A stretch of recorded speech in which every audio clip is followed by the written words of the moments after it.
दोस्तों, सुशांत सिंह राजपूत के केस में अब तक बहुत कुछ हुआ। बहुत सारे लोग गिरफ्तार हुए, बहुत सारे लोगों पर केस की पहली चार्जशीट भी फाइल हुई। यहाँ तक कि कई लोगों को जमानत मिल गई तो सिद्धार्थ पिठानी जैसे कुछ लोग अभी भी जेल के अंदर बंद हैं। हालांकि बड़ा खुलासा होना हमेशा की तरह अब भी बाकी था, लेकिन अब इधर सुशांत केस के तार दिल्ली पहुँच गए हैं, गुजरात पहुँच गए हैं, उत्तर प्रदेश पहुँच गए हैं। जी हाँ, बहुत बड़ा एक्शन हुआ है। कई स्टेट्स में एक साथ संगीतकार, एक्टर और यहाँ तक कि डॉक्टर तक को दबोच लिया गया। और बड़ी बात यह है कि इनका जो तरीका, जो सलीका, जो मॉडस ऑपरेंडी थी, उसे देखकर जानकर दिल कांप उठेगा। तो कैसे सुशांत केस से जुड़ी ये गिरफ्तारी के तार हैं, क्या है पूरा मामला, क्या है नया खुलासा, सब कुछ आपको बताते हैं।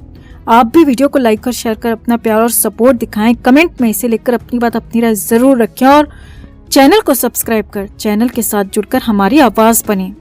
तो सुशांत सिंह राजपूत ड्रग्स केस में अब तक की सबसे बड़ी गिरफ्तारी हुई है। जी हाँ, सुशांत केस में अब तक का सबसे बड़ा एक्शन हुआ है। 22 लोगों को एक साथ पकड़ा गया है, गिरफ्तार किया गया है और पहली बार इसके तार समंदर किनारे के शहरों के अलावा दिल्ली तक, उत्तर प्रदेश तक पहुंच चुके हैं। हालात ये हैं कि एक्टर, डायरेक्टर, म्यूजिक डायरेक्टर और डॉक्टर तक को दबोच लिया गया है। और सिंडिकेट का जो तरीका, जो मोडस ऑपरेंडी सामने आई है, वो हैरानी भरी है। तो सिलसिलेवार तरीके से आपको पूरा खुलासा बताते हैं, पूरा सच बताते हैं। आप भी देखिए और समझिए। एनसीबी के चीफ ज्ञानेश्वर सिंह ने इस बड़े एक्शन की जानकारी दी। सुशांत सिंह राजपूत केस के बाद से ये लगातार एडिशनल ड्रग्स केस पर एनसीबी का एक्शन करते आ रहे हैं और इस बार सबसे बड़े नेशनल गैंग को पकड़ा गया है। पकड़े गए 22 लोगों में से एक फाइनेंशियल एनालिस्ट है, एक फिल्म डायरेक्टर है, एक फिल्म एक्टर है और एक म्यूजिक डायरेक्टर और एक डॉक्टर तक शामिल है। जी हाँ, ये बड़े बड़े नाम, बड़े बड़े लोग इस पूरे धंधे में, सिंडिकेट में शामिल थे। इन लोगों का ये पूरा धंधा डार्क नेट के जरिए चल रहा था। डार्क नेट के जरिए ये सामान की खरीद और बिक्री कर रहे थे, ड्रग को खरीद और बेच रहे थे। हालात ये थे कि हर रोज इनके सीक्रेट कोड्स बदल जाते थे। Magic mushroom, majesty, hash chocolates की यहाँ पर खरीद और बिक्री हो रही थी। जी हाँ, नाम हैरानी भरे हैं, लेकिन यही नाम यहाँ पर चल रहे थे, यही सबसे ज्यादा डिमांड में थे। मैजिक मशरूम खास तरह का ड्रग होता है जिसे खास तौर पर इस्तेमाल किया जाता है। मुंबई और उसके आसपास एलसीडी गोम को हम सभी जानते हैं। इसके अलावा एमडी, जो कि बॉलीवुड में सबसे ज्यादा चलता है, बॉलीवुड में सबसे ज्यादा इसकी डिमांड है। उसी एमडी के क्रिस्टल्स भी यहाँ खरीदे और बेचे जा रहे थे। इनके अलावा हैश चॉकलेट भी चल रहे थे। बॉलीवुड में हैश चॉकलेट का खासा चलन है और दिन भर में एक चॉकलेट खा लेने से पूरे दिन भर का जुगाड़ हो जाता है। इसीलिए हैश चॉकलेट की डिमांड भी सबसे ज्यादा बॉलीवुड में ही थी और इन सभी बॉलीवुड के डिमांड वाले आइटम्स को ही यहाँ पर बेचा जा रहा था। उन्हीं आइटम्स के लिए यहाँ पर डिमांड भी सबसे ज्यादा थी। अब यहाँ पर सबसे बड़ी बात ये थी कि उन्हीं ड्रग्स को यहाँ पर सबसे ज्यादा मंगवाया जा रहा था, बेचा जा रहा था, जो बॉलीवुड में फिल्म इंडस्ट्री में चल रहे थे, जिनकी डिमांड बॉलीवुड में एक्टर्स में, बॉलीवुड एक्ट्रेसेस में सबसे ज्यादा थी। जी हाँ, ये बड़ा खुलासा हुआ है कि एक्टर्स से ज्यादा कई एक्ट्रेसेस हैं जो यहाँ पर इन सब की डिमांड कर रही थी और उनको लेकर इसकी डिमांड हो रही थी। अब बड़ी बात यह है कि सिर्फ एक जगह पर यह एक्शन नहीं हुआ, बल्कि कई राज्यों में, कई शहरों में ये एक्शन हुआ। गुजरात, महाराष्ट्र, कर्नाटक, दिल्ली, एनसीआर, पंजाब, झारखंड, पश्चिम बंगाल, राजस्थान और उत्तर प्रदेश इसमें शामिल हैं। इन राज्यों के कई शहरों में एक साथ एक्शन हुआ, एक साथ एनसीबी की मार हुई और 22 लोगों को धर दबोचा गया और ये लोग अमेरिका, मैक्सिको, नेदरलैंड्स, पोलैंड और ब्रिटेन से ड्रग मंगवा रहे थे और इसके लिए कुरियर के साथ साथ ही पोस्टल सर्विस का सहारा भी ले रहे थे और फिर डार्क नेट के जरिए देश में इसको बेच रहे थे, इसको खपा रहे थे।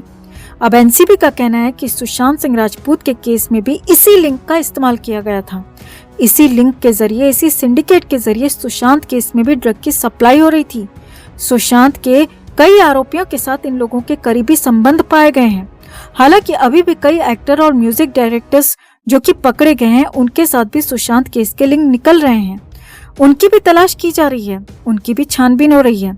ये लोग डार्क नेट पर हर चीज उपलब्ध कराने का दावा करते थे और कई बार इसके लिए बहुत ज्यादा मनी चार्ज करते थे। बहुत ज्यादा इनका चार्ज होता था और कई बार पैसे के साथ साथ कुछ और भी चार्ज किया जाता था, जिसमें लड़कियों तक को होटल्स में भेजा जाता था, उनके साथ रात गुजारी जाती थी और इसीलिए इस सिंडिकेट को सबसे खतरनाक सिंडिकेट कहा जा रहा है। हालांकि अब एनसीबी ने इस पूरे सिंडिकेट का पर्दाफाश कर दिया है और अब पूछताछ में और भी बड़े खुलासे होने की उम्मीद की जा रही है। तो कुल मिलाकर 22 लोगों के सिंडिकेट के पकड़े जाने के बाद सुशांत केस में इसे सबसे बड़ा एक्शन कहा जा रहा है, सबसे बड़ी गिरफ्तारी कहा जा रहा है, क्योंकि इन 22 लोगों के तार मुंबई में, बॉलीवुड में बहुत सारे लोगों से जुड़े हुए बताए जा रहे हैं। और जो नाम धीरे धीरे अब सामने आ सकते हैं, पूछताछ के बाद सामने आ सकते हैं, वो कई नाम चौंकाने वाले हो सकते हैं, कई नाम हैरानी भरे हो सकते हैं। तो बहुत जल्द ये सब कुछ बड़े खुलासे यहाँ पर होने जा रहे हैं।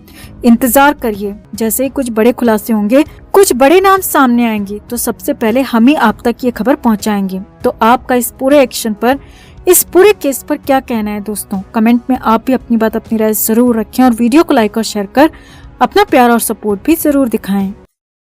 दोस्तों, अपनी दीदी की जिंदगी के सतत संघर्ष और योगदान को याद करने के लिए लता जी की छोटी बहन मीना मंगेशकर खड़ीकर ने 2 बरस पहले यानी लता जी के 90th बर्थडे पर उनकी स्मृतियों को एक किताब की शक्ल में लता जी को समर्पित किया था, जिसमें मीना मंगेशकर खड़ीकर ने उनके लिए किताब दीदी और मैं लिखी थी। इसमें उन्होंने लता दीदी के संघर्षों के बारे में बताया था। मीना ताई ने बताया कि बाबा के बीमार पड़ने के बाद नाटक कंपनी बंद हो गई थी, जिसके बाद हम पुणे आ गए थे। 41 की उम्र में वो हमें छोड़कर चले गए।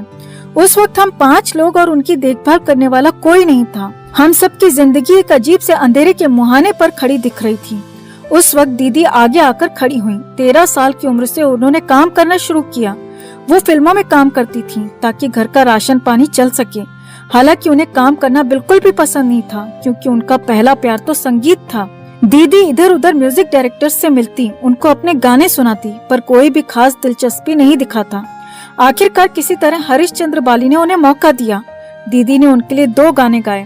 फिर जाकर सबको पता चला कि दीदी गाना भी गाती हैं। मीना ताई ने इस पुस्तक के जरिए बताया कि दीदी ने आज तक कभी हमसे अपनी मायूसियां, दुख जाहिर नहीं किया। यकीनन वो कई बार टूटी भी होंगी, लेकिन हमारे सामने वो हमेशा हंसती रहीं। कभी अपनी तकलीफों को हम लोगों के सामने जाहिर नहीं होने दिया। वो वक्त इतना कठिन था और बाहर के लोगों ने क्या कुछ नहीं कहा, लेकिन उन्होंने बाहर की नेगेटिविटी हम तक कभी नहीं आने दी। आखिर तक वो हमें वैसे ही संभालती रहीं जैसे पहले संभाला करती थी। उन्होंने हम भाई बहनों को माँ बाप की तरह संभाला। बाबा के जाने के बाद बाबा की तरह खड़ी रहीं और माँ के जाने के बाद माँ बन गईं। लता दीदी ने हमारे लिए न शादी की, न बच्चे पैदा किए और न ही खुद का घर बसाया। बदले में उन्होंने हमसे कभी कुछ नहीं मांगा। उनकी तबीयत भी खराब हो जाए तो भी नहीं कहती थी कि मेरे लिए कुछ करो। मैं उन्हें कुछ नहीं दे सकी, इसलिए मैंने सोचा कि उनके जन्मदिन पर उन्हें ये किताब भेंट करूं।